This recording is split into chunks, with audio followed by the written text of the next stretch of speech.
Section 3. Explaining RESPA and CFPB violations. Don't default estimated. Instructional time, 6 minutes. Melissa spent the rest of the week thinking about everything David had shared. The more she reflected on the conversation, the more she realized that helping clients avoid default wasn't simply about understanding foreclosures or distressed properties. It also meant protecting them throughout the entire financing process. The following Monday morning, Melissa walked into the office carrying a flyer she had received from a local mortgage lender. "David," she asked, "can I get your opinion on something?" David looked up from his desk. "Of course." Melissa handed him the flyer. "The lender wants to sponsor all of my open houses. They also offered to pay for my Facebook advertising if I agree to refer my buyers to them first." David smiled. "That's a conversation every realtor needs to have." Melissa looked confused.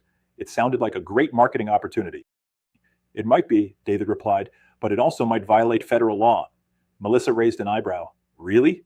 David nodded. "One of the biggest mistakes experienced agents make is assuming RESPA only applies to lenders. It doesn't. It applies to all of us."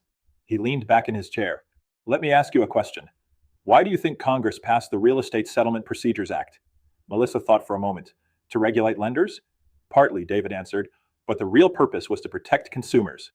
Before RESPA, buyers often had no idea why they were being referred to certain lenders, title companies, escrow companies, or settlement service providers.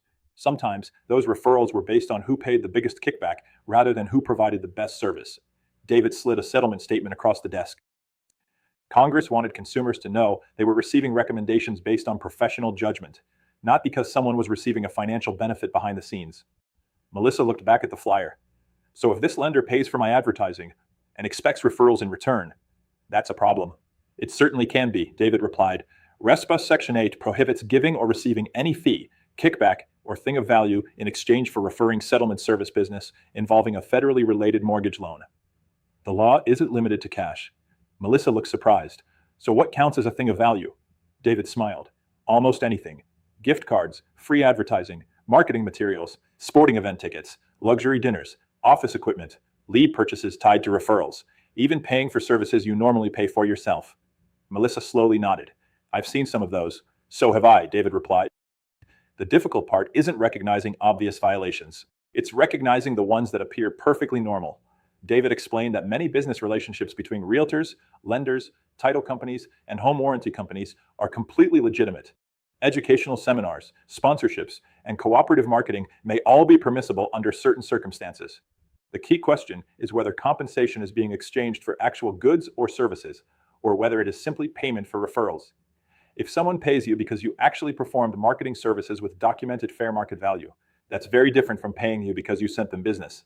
The details matter. Melissa looked thoughtful. "So that's why brokers review marketing service agreements so carefully." "Exactly. Every agreement should be evaluated on its own facts. If compensation isn't tied to legitimate services at fair market value, you've created unnecessary risk." David continued. "RESPA also requires transparency when ownership interests exist. If a brokerage owns part of a title company, mortgage company, or another settlement service provider, clients must receive an affiliated business arrangement disclosure before deciding whether to use that company. The client always has the right to choose another provider." Melissa smiled. "I've always wondered why we were so careful about those disclosures." "Now you know." David walked over to the whiteboard. Then came the financial crisis. After 2008, Congress decided consumers needed even greater protection. He wrote 4 letters on the board. CFPB. The Consumer Financial Protection Bureau was created under the Dodd-Frank Wall Street Reform and Consumer Protection Act to oversee many federal consumer financial protection laws.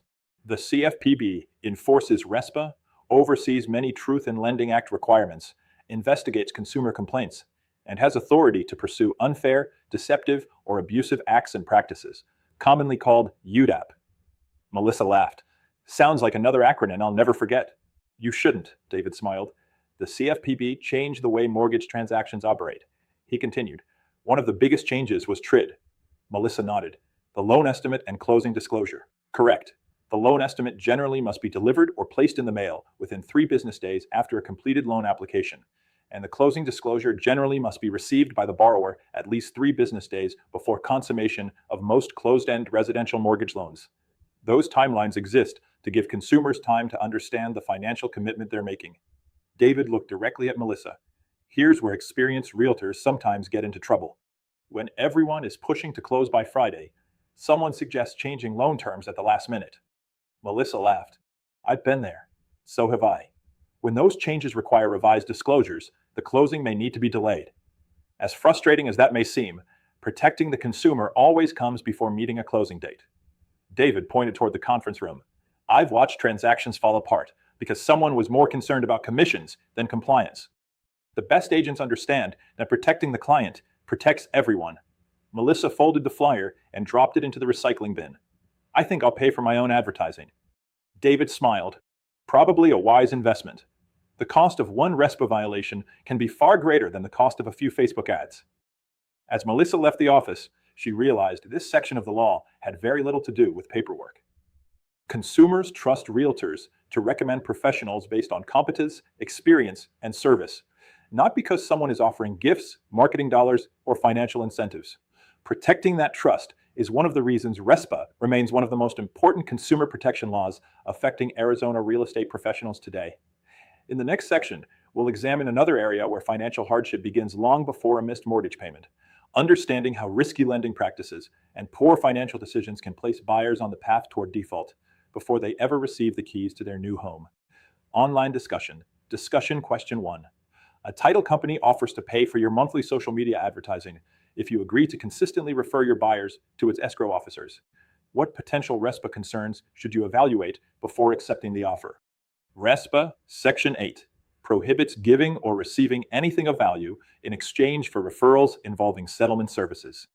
An agent should determine whether the payment is tied to legitimate marketing services at fair market value, or whether it is simply compensation for referrals. When in doubt, consult the employing broker and legal counsel before participating. Discussion question 2. Why is consumer transparency one of the primary goals of both RESPA and the CFPB? Answer. Consumers should understand who they are working with, what services they are receiving, the costs associated with those services, and whether financial relationships exist between service providers. Transparency promotes informed decision-making and reduces opportunities for deceptive practices. Discussion question 3. How can an experienced realtor protect both the client and the brokerage when working with lenders, title companies, and other settlement service providers? By recommending providers based on competence and service rather than financial incentives, following brokerage policies, properly disclosing affiliated business arrangements when required, avoiding referral-based compensation, and consulting the broker whenever questions arise regarding marketing agreements or joint business activities.